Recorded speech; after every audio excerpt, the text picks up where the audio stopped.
what's up everybody? Welcome to FoundFlix. On this Ending Explained, we're looking at the winner of our previous viewer's choice poll, The Hole in the Ground, where a mother's young son disappears into the woods behind her rural home. Upon his return, he looks the same, but his behavior grows increasingly disturbing, and his mother begins to believe that the boy who returned may not be her son at all. Yeah, I'll say. But first, you know what we have to do, vote for our next viewer's choice Ending Explained, and I got a couple of weird ones for you this time. Your first choice is Killing of a Sacred Deer, where a charismatic surgeon is forced to make an unthinkable sacrifice after his life starts to fall apart when the behavior of a teenage boy he has taken under his wing turns sinister. It's got Colin Farrell and Nicole Kidman and shit. It's pretty good. And your second choice is Enemy. Following a mild-mannered college professor, the charming and glorious Jake Gyllenhaal discovers a look-alike actor and delves into the other man's private affairs. From Denis Villeneuve, the visionary director behind Arrival, Blade Runner 2049, and the upcoming Dune adaptation. Let me know which one you'd like to see me cover by leaving a comment below or voting over in the community tab. The Hole in the Ground is a lovely slice of Irish folk horror all about changelings, creatures that take over another's form. But this also comes to have deeper meaning in the relationship between Sarah and her son, and how that bond changes and grows over the years as you watch your child grow up, and inevitably they do change who they are. This is the kind of main metaphor to the movie's plot, as we'll see,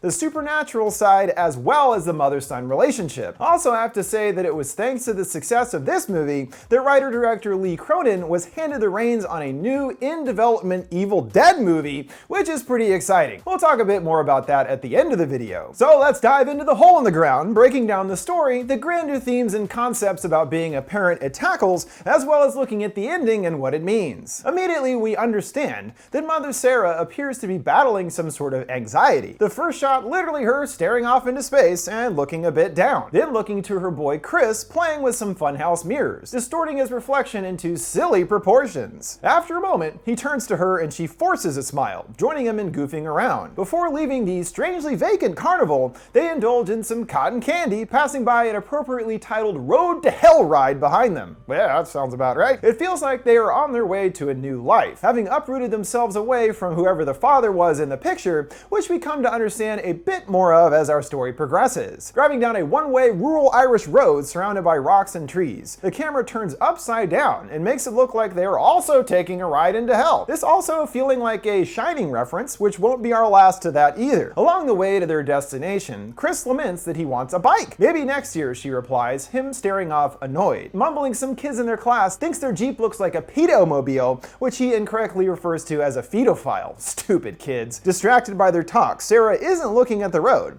He yells for her to look out as she loses control of the car, swerving around and knocking off the side view mirror. Telling him to wait in the car, she spots who they almost collided with, an older woman wearing a long robe facing away, and whispering indistinctly. She asks if they're okay, only getting more weird whispering in response. The lady turns to face her, creepily eyeballing her son, which perturbs Sarah, grabbing the mirror and shuffling back to the car in a rush. They then arrive at the rundown looking house where they'll be staying, and it looks like there's much work to be done. Sarah immediately setting out on removing the crackling wallpaper with a spatula.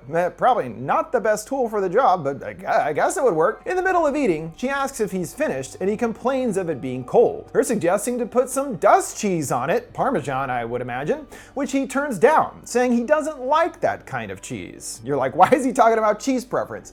Trust me, it's important. She knows one surefire way to get him to finish his food via a round of their favorite game, counting down from 3, and after 1 they both pull silly mugs at each other, causing him to laugh, meaning she's victorious. You cracked first, telling him he knows the rules, ordering him to finish his food. She descends down into the filthy basement and digging through shelves finds an actual paint scraper thing that she should have been using in the first place, pulled away by Chris calling for her. She rushes up and finds the boy standing in a chair. Frightened, he points to a spider on the ground, Mom groaning that he's too big to be scared of them. She captures it and wants to set it free, but Chris disagrees, asking why she just doesn't kill it. She says there's no need to, and we have our first actual mention of Papa is brought up here, that Dad would have killed it, her sternly responding that she's not his dad. Chris appears to not fully grasp that they have left his father for good, asking why they moved away without him, her writing it off as not being that simple. He gets agitated as he was told that he would be right behind behind them, deeming her a liar, and stomps on the spider, running off into the nearby woods. Sarah chases after, not too far behind, but immediately loses him in the dense forest. And after a moment of hesitation, she keeps searching, the wind beginning to howl all around her as she comes across a strange sight. An absolutely massive hole in the ground, essentially a sinkhole, randomly flanked by the forest on all sides. We understand that this is certainly a supernatural occurrence, but it also has a metaphorical meaning as well. As the old Nietzsche saying goes, if you stare into the abyss stares back at you,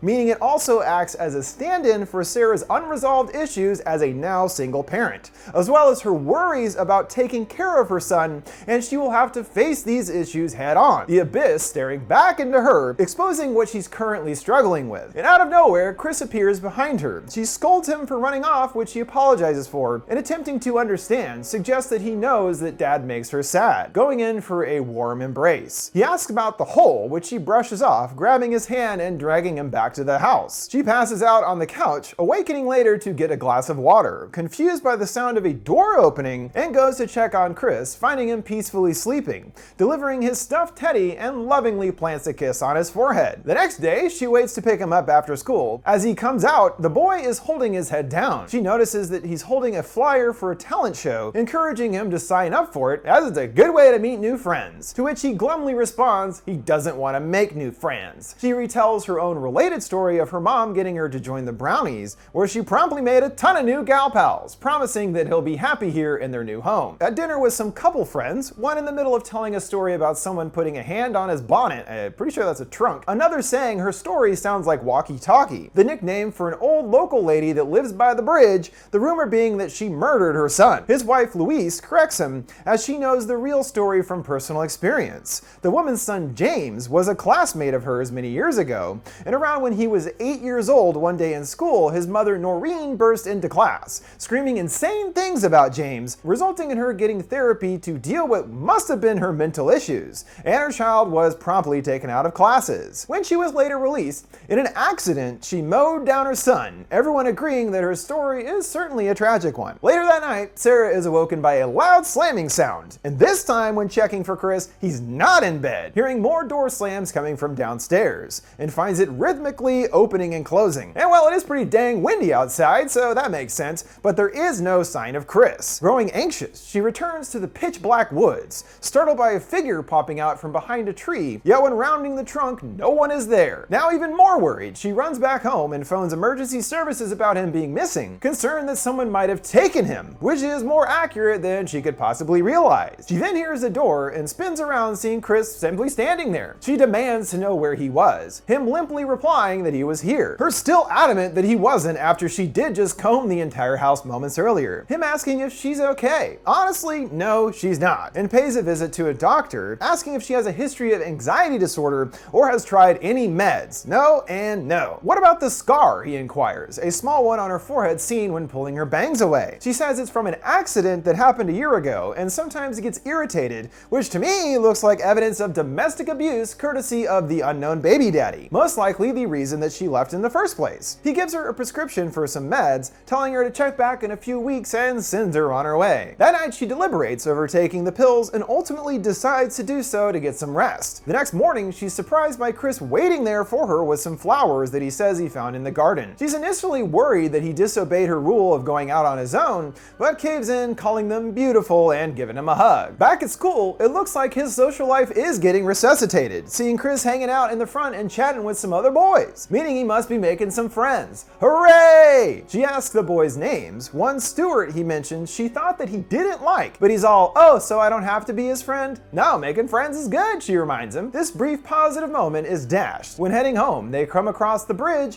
which we know is where Noreen lives, her standing in the street wearing a white gown, and starts to walk right for them. Sarah goes out to confront her, calmly asking her to get out of the way, asking if she's Mrs. Brady. Yes, again, to clarify, this is the mother of the son James mentioned at the friend's dinner party that killed her own boy under strange circumstances. She responds with more odd whispering before croaking, "That's not your boy." Irish Santa appears, apologizing for her as she likes to wander, introducing himself as Des, her husband. He asks her son's name, and getting weirded out, Sarah returns to the car. Noreen there staring intently at Chris, and proceeds to slam her hand on the window, repeating, "That's not got your boy!" and slams her head violently onto the glass. Still going nuts, Des tries to subdue her as they drive off. Well, what was that all about? She must be thinking the same thing that happened to James is happening to Chris. But of course, it's easy to assume that she's just cuckoo bananas, right? Back to work on the wallpaper, she's making some mighty fine progress, later doing the same forehead kiss routine on a sleeping Chris. I mean, he looks fine, you know? Who knows what Doreen was on about anyway? But she still seems to have more questions for her. Pulling over at their house, hearing crows cawing in the trees, and finds Noreen dead, her head buried in the earth and crows feasting on her corpse. Well dang, that's not a good sign. No answers for her, I suppose. And Sarah is obviously affected by the scene. A detective later recounting her story, and she's focused elsewhere, on Chris arm wrestling with an officer in the other room,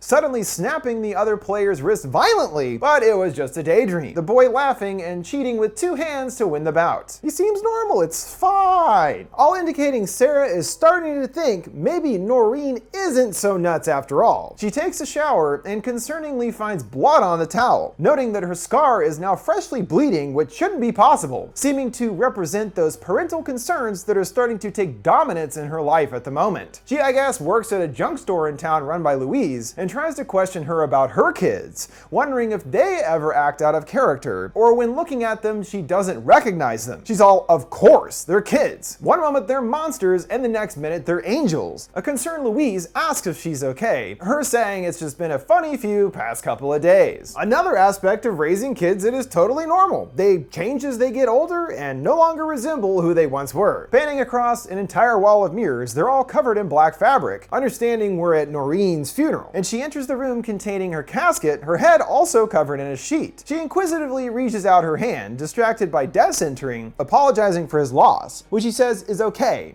At least he's at peace now, and asks her to join him for a drink. Looking to a picture of their son James on the wall, he reminisces about how he lost a tooth playing games, which James referred to as a badge of honor. He remembers all the way back to the day he was born. Noreen feeling for the first time that she understood what life was all about with his birth. "We both did," he says, staring out the window longingly for his lost family. He asks if she felt the same thing, Sarah nodding in agreement, then inquires about what she said about Chris not being her son. He recounts how after James's 8th birthday, Noreen started to say things like the boy was different, seeing tiny things that only a mother would notice, like little pebbles rolling down a hill that soon turned into a landslide. The specialist thought that she had lost her mind, but she was still convinced that her son was an imposter and not truly her boy. Supposedly, when she saw Chris that day, it reminded her of her own son. She asked about what happened, him admitting that James was hit by his car, getting emotional and thinking it's wiser to remember the good times instead of the bad, leaving Sarah peering at the photo of the boy on the wall in consideration. At dusk, she goes for a jog through the forest, which I certainly would avoid if only for creepy factor alone, and she is stopped in her tracks by an alarming sight, discovering one of her son's dolls face down on the ground, and continues onwards to the edge of the hole, seeing it goes way down there. She takes a seat, staring into the abyss, watching as Earth gets sucked down into the hole. All of this strangeness clearly starting to weigh on her. At dinner, Chris hungrily munches down on some spaghetti, Sarah appearing off-put by his behavior, and asks about the flowers that he picked and if he went anywhere else like the forest. He innocently says he didn't, and she pulls out her trump card, the doll that she found, demanding no more lies from him. He angrily responds, "It's the truth!" putting his hands on the table, which flings it across the room at Sarah, trapping her against the stove. Oh, well yeah, a little kid being able to launch a table like that definitely ain't normal, because no scrawny boy is that strong. I mean, I wish I can't even do that shit now, are you kidding me? After attempting to have a nice, relaxing bath to clear her mind, she's provided with more evidence of something being off with Chris, hearing weird grunts coming from his room. She peeks into the keyhole and then down under the door, catching a spider crawling across the floor. Chris's hand appears and snatches it up. Peeking through the keyhole, she witnesses him stick the bug in his mouth and eat it, which is a far cry from him standing on the chair in terror when even seeing a spider earlier. Well, that's one way to conquer her fears, I guess. I'm just gonna eat that bitch. That'll show you. She retreats behind her door, and he joins her, playfully asking where she is. She fibs she's in bed. Where else? Wishing him goodnight and trying to play things off casually, him returning the goodnight and stomping away. As a result of all this, she calls a doctor for her oddly behaving boy, but the doctor offers that it's not the weirdest thing a kid has eaten. But she brings up how he used to be terrified of them, sure that he's no longer himself. He thinks perhaps she's the one with troubles, asking if the medication is helping, then asks a much more personal question. Where's Chris's father? And what's with the scar? And was it actually an accident? Though the scene ends before she answers. This all continues to pile on that indeed her husband was abusive as suspected, and is part of her concern over her son, worried he might end up inheriting his violent tendencies. Knowing she's gonna have to investigate this thing solo, she gets a camera from the junk shop and carefully places it in her son's wall, surrounding it with other little bricks to hide it from view, and almost gets caught red-handed by Chris, but quickly retorts that she's in here to do the laundry, later putting the clothes on the line. And she sees Chris quizzically watching from the window above, her responding with a half-hearted wave. Yeah, something is up with that kid for sure. Back to her pills, she deliberates again over whether to take it, and we don't see her decision until a bit later. Next scene finishing up her Overlook Hotel inspired wallpaper. Looking real good, Sarah. Yes, let's make it look like a cursed hotel. That's a great idea. Chris comes down the stairs, her wishing him good morning and ushering him to come down and get some breakfast. She tries to mend things between them, telling him that she loves him very much and apologizes for her acting strangely lately. Sometimes when you're grown up, life gets all blocked up with worry, she says, which is like literally the whole thing with her character. Warmly saying that when that happens, she looks at him and remembers what life is really all about. He reaches his hand out and caresses her face, going to her forehead scar. She stops him, don't, but he continues running his fingers across it, then digs his fingers into the wound, which looks quite painful, but is luckily just a dream. Again, her wound seems to symbolize her past abusive relationship, as well as her worries about parenting him, which he is literally digging into here, really illustrating what the whole thing is she's struggling with. Real life ain't much better, hearing Chris creepily singing on his bed and combing his hair, as it's time for the big talent show. His class performs an eerily appropriate folk song about a bog down by the valley-o, and the hole down by the valley-o, and then it's time for Chris's solo. Things getting really weird, singing normally at first, which then turns grave and dark, and the audience vanishes, only the mother and son left in the theater, as he finishes the lyrics down in the valley-o, and just stares looking quite odd. It's just another hallucination, all embodying Sarah's fears. Her then running through the school's halls and can't escape. All the ways out are locked. Louise finds her breaking the fog, asking if she's alright, her gravely stating that that boy isn't her son. Then who is he, she asks. Sarah admits that it sounds crazy, but she knows her own son, echoing what Des mentioned about his wife, noticing little things different that only a mother would notice. Louise then asks her to go on a walk, but then Chris shows up and she literally runs the other way in a dash. No time to explain, my boy. Gotta go, great bog song, proud of ya, mwah. And goes home to check the camera, and must have found something, going to Dez's house, seeing all the mirrors are now uncovered. He explains why. His wife, even after 30 years, would still check him every day to make sure it was still her husband, as the mirror she thought reveals who someone truly is. She pulls out the camera with something to show him, now convinced the same thing that happened to James is happening to Chris, although he's certain nothing was wrong with him. She pleads with him to take a look until he finally gives in. Looking at the footage for himself, he blankly says that he doesn't see anything, again declaring that James wasn't James, which drives him to frustration, mouthing enough is enough, and throws the camera on the ground and walks off, asking to just then tell her that she's crazy, but he admits that he can't and leaves, as though he's convinced himself Noreen couldn't be right, even if the camera proved otherwise. However, we don't really get a good look at what she captured ourselves. Regardless, whatever it was seems to have really shaken Des up. At home, she attempts to get the card from the broken camera out with a car key, which I wouldn't recommend personally, and gets startled by Chris in the living room, asking why she ran away from him at school. Sarah using the excuse that she wasn't feeling well, but is much better now. You won't run away from me again, will you? He calmly asks, as he doesn't like being left alone. She's like, no way, I'd never leave you, you little weirdo, asking him if he's hungry. Of course he is, and this provides Sarah with an opportunity for another important test. She offers to make him his favorite, and just like in the dream, goes up and runs his hands down her face, giving her a hug and telling her that he loves her. Opening the trash, we here spot her pills in there, indicating in that previous scene she did in fact elect to stop taking the meds. Calling down Chris for dinner, she passes over the dust cheese, him asking if she wants some. Sarah says that she doesn't like it, and he helps himself, which we remember the real Chris did not like. Parmesan, always exposing doppelganger children. Classic horror trope. There's one more surefire test to recognize the boy's identity. Their favorite little game that we saw earlier of countdown to 3 tree and doing goofy faces. But he doesn't call back, so she finishes it by herself, the boy just looking at her and doing nothing. And now she knows with absolute certainty that he is not her son. He gets out of the chair, looming towards her, Sarah repeatedly chanting that he's not her son, getting more stern and animated with each step that he takes towards her, his voice quivering. He asks what's wrong with her, and he lunges at her, grabbing her wrist and tosses her with ease, hearing punches landing off screen as she cries no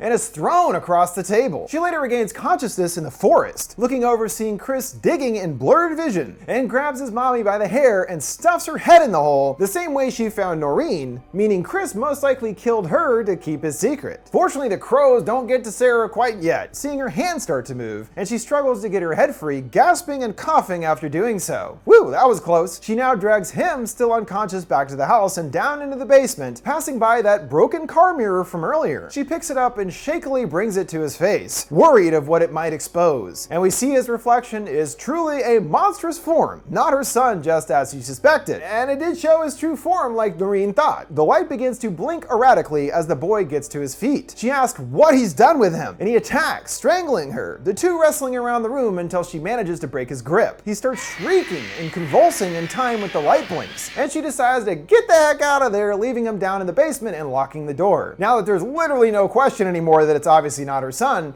there's only one place left to go for answers: the hole in the ground, which she lets suck her down into the earth. She finds herself in an underground area, luckily still with her trusty flashlight because it's dark as shit down here. She finds a path blocked by rocks and removes them to access a lengthy tunnel, struggling with the tight quarters to continue through. Anyone else getting Descent vibes all of a sudden? Especially when she gets stuck in the earth, repeatedly kicking at the dirt to get loose, and enters into a larger chamber, discovering a human skeleton missing a tooth, which must be Noreen's son James. Remember that sports injury thing? Yeah, he lost a tooth and whatever. Passing over other skeletons, she finds Chris still alive under some vines, grabbing him and comforting him that Mama Bear is here. The reunion is upended by strange growling sounds from behind, a kind of formless monster starting to take shape, saliva dripping down from its mouth. And it seems there's actually multiple monsters down here that call the underground their home. The best way to describe these would be changelings, prominent in Irish folklore, that take the form of their victims after feeding upon them. No time for a closer look though, as Sarah hoofs it with her real son back into the tunnel, a monster in hot pursuit. It grabs her arm, which she retaliates with several bashes from the flashlight, and when she turned is greeted by a surprising sight. The creature has taken her form. Apparently all it takes for the monsters to take our form is just a touch. Undeterred by the sight, she keeps bashing it with the flashlight and gets loose, crawling out of the hole back into the forest. Arriving back at the house, she heads inside to fetch the keys, but is stopped by banging noises from fake Chris downstairs in the basement, then changing his voice, weakly calling out for his mommy. She decides to take a more permanent approach to this monster that assumed her son's form, moments later seeing a fire starting to burn inside the house. Well, hopefully that'll work. Who knows with these things, really? They don't stick around to find out. Driving back down the rural road that they rode in on, Sarah breaking down and crying, while Chris starts waking up in the back seat. We then see the aftermath of their harrowing time in the country, Sarah having returned to school after previously giving up on her career when her son was born. Chris joins her, both looking much happier now, and also has his bike now too that he wanted so much at the beginning. Alright! She plants a kiss on him, and she leaves him to play. But she hasn't totally moved on in her mind. She peeks out the window, training a camera lens outside where he's riding in circles on his bike, and snaps some photos. She worriedly looks back through them, but it looks to actually be her boy. No signs of monsterdom whatsoever. Sure, his face is kind of blurred, but that stuff happens all the time. Noticing the apartment is adorned with a whole wall of mirrors like at Noreen's, showing us that just like the ill-fated mother, she hasn't really quite moved on, and will live in constant fear and concern the rest of her days about Chris potentially being turned into a doppelganger again. The scars and damage won't ever really go away. That's the whole point. You can't move on, but you gotta try your best, and you know, kids are gonna get weird when they get older.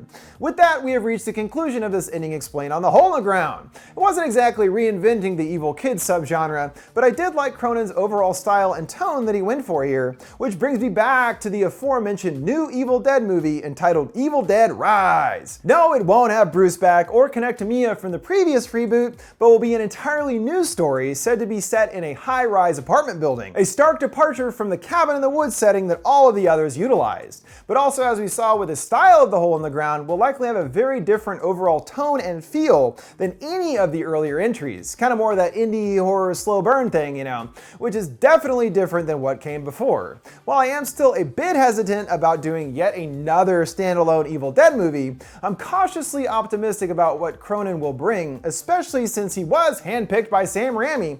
Guess we'll have to wait and see whenever we get a trailer or something, maybe next year if we're lucky. Until next time, don't forget that you can send me requests for any movies or TV shows you'd like to see me explain by sending them my way on any of my social media accounts at FoundFlix. A little drawl came out there. Any of my social. Send them on my social. What did you think of The Hole in the Ground and its ending? Are you excited about Evil Dead Rise? Let me know your thoughts in the comments below. Make sure to like, subscribe, and follow. Thanks for watching FoundFlix. See you next time.